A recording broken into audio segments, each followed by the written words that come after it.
بسم اللہ الرحمن الرحیم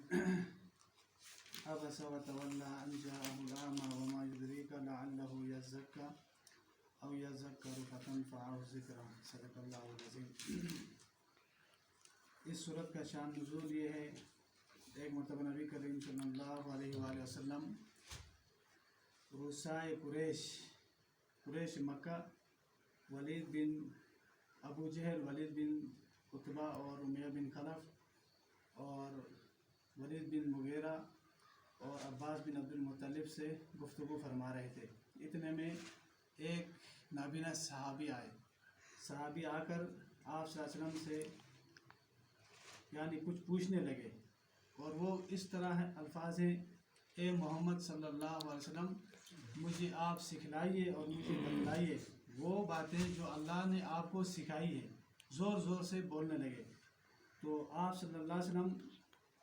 ان کو کچھ بھی نہ بولا اور ان سے کیا منہ موڑا اور اعراض کیا، بے رخی اختیار کی۔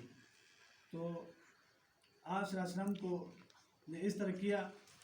وہ بیچارہ طلب صادق لے کر آیا تھا، حالانکہ وہ کیا تھے، طلب صادق لے کر نہیں، وہ منکر تھے۔ تو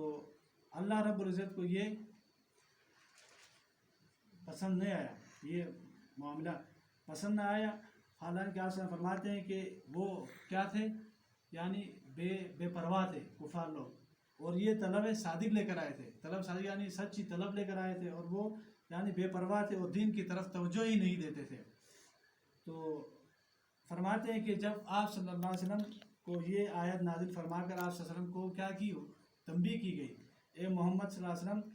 یہ جو نابینا شخص آیا تھا اس پر آپ کو توجہ دینا چاہیے تھا، آپ نے ان سے بے رخی کیوں اختیار کی، عتاب کیا گیا آپ صلی اللہ علیہ وسلم کو۔ پھر اس کے بعد جب آپ صلی اللہ علیہ وسلم غرب کی طرف جا رہے تھے تو راستے میں یہ آیت نازل ہوئی، اور اس طرح کے اس کے بعد جب وہ نابینا صحابی جس کا نام ہے عبداللہ ابن مکتوم، تو جب بھی آپ صلی اللہ علیہ وسلم کی مجلس میں آتے تو آپ سے فرماتے مرحبا لمن آتبنی فیہ ربی، یہ وہ شخص ہے، یہ خوش آمدید والا شخص ہے، آئیے، اور اس کی وجہ سے میرے رب نے مجھے عتاب کیا ہے، یہ فرماتے۔ پھر آپ یہ فرماتے کہ حل لکا حاجتن، کیا آپ کی کوئی اور حاجت ہے، آپ کی کیا مقصد ہے بتائے، میں بتاؤں گا۔ پھر آپ صلی اللہ علیہ وسلم اس کو روایت میں آتا ہے کہ 2 مرتبہ اپنا نائب بنا کر آپ صلی اللہ علیہ وسلم غزوے میں تشریف لے گئے تھے۔ پھر آخری میں آپ صلی اللہ علیہ وسلم فرماتے ہیں اس کی شہادت کیسے ہوئی، غزوہ قادسیہ میں اس کی شہادت ہوئی، اور جنگ